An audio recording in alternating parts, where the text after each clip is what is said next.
প্রিয় বন্ধুরা, দেখতে পাচ্ছেন এই যে মোড়টা, এটা কিন্তু আমাদের বাড়ির পাশেই রয়েছে। এটা কিন্তু অনেক বছর পুরানো, মানে কত 100 বছর পুরানো কেউ বলতে পারছে না। এটা একটা ঐতিহ্য। এটার মধ্যে কিন্তু অনেকগুলো কলস ছিল, কিন্তু কোনো কারণে এগুলো কেউ চুরি করে নিয়ে গেছে। দেখতে পাচ্ছেন, দেখুন দেখাচ্ছি আপনাদেরকে।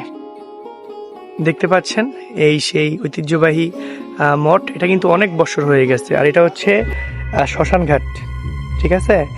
রাতের বেলা কিন্তু এখানে অনেক ভয় লাগে, দিনের বেলা যেমন তেমন, রাতে কিন্তু এখানে অনেক ভয় লাগে। এই যে এটা কিন্তু আমাদের বাড়ির একবারে পাশেই অবস্থিত। ছোটবেলা থেকে আমরা এখানে বড় হয়েছি, খেলাধুলা করেছি। অবশ্যই আমাদের ভয় লাগে না, কিন্তু যারা নতুন আসে তাদের কিন্তু অনেক ভয় লাগে এখানে, যে এত পুরনো একটা শ্মশান ঘাট, ঠিক আছে। এই যে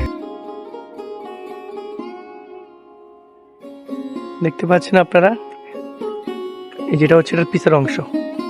পিছনে কিন্তু ঘন বাঁশ বাগান, ঠিক আছে। আর চারপাশে কিন্তু জঙ্গল, চারপাশে কিন্তু খুবই জঙ্গল। দেখেন, মানে দিনের বেলা আপনি যেমন তেমন থাকতে পারলেও রাতে কিন্তু এখানে আপনি ভয় পাবেন। অবশ্য যারা আমরা স্থানীয় তারা কিন্তু এখানে সবসময় যাওয়া আসা করি, তাই আমাদের ভয় লাগে না।